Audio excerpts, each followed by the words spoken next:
FDA-approved claims tend to be the number of wounds healed. Europe's a little bit different, as I think you might know. With medical devices, you can sometimes get claims like has a role to play in accelerating healing. Yeah. may help reduce the number of wounds, topical bacteria in wounds. You know, you can say a whole range of things. That's my point.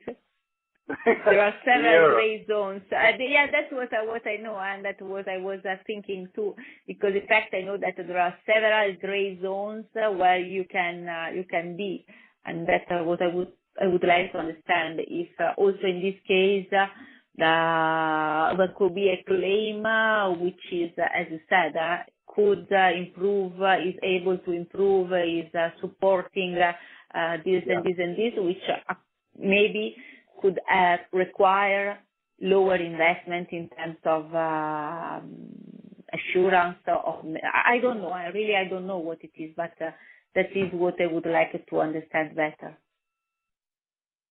Yeah. So in Europe, claims, because they're devices, even if they're class 3 devices, then they can usually get claims more straightforwardly.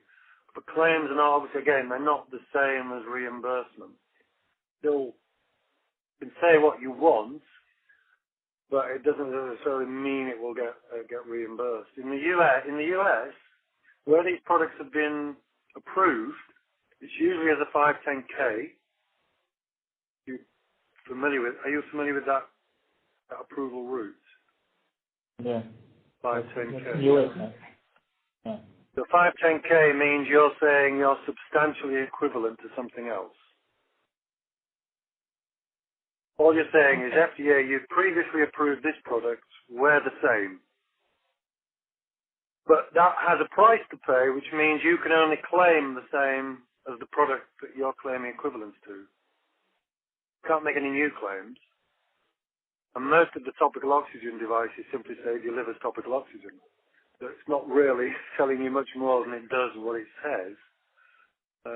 If you want to make a more substantial claim in the US, you're probably going to have to go down a PMA route.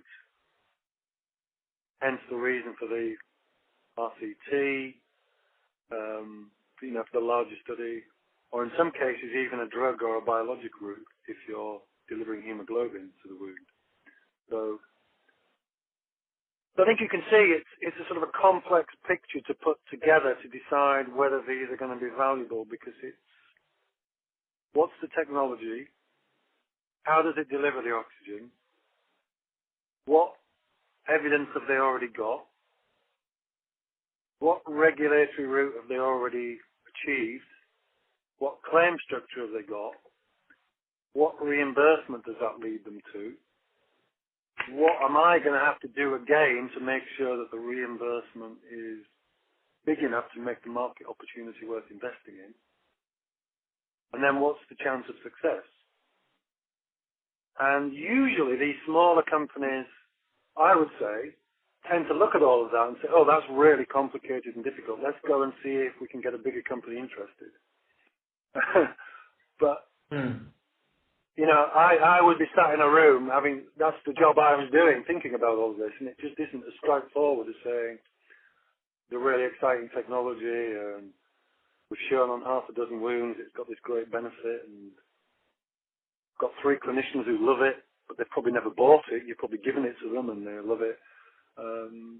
It's a lot different to building a market, just building enthusiasm.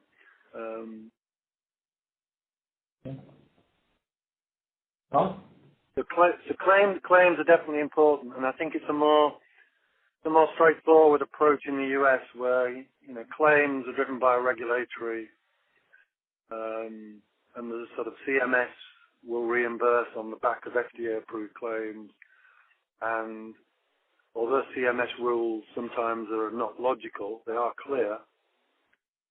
You can get specialist advice. You can plot a timeline to get reimbursement. And if your evidence is good enough, you can usually be sure you will get reimbursement, even though it might take longer than you wish.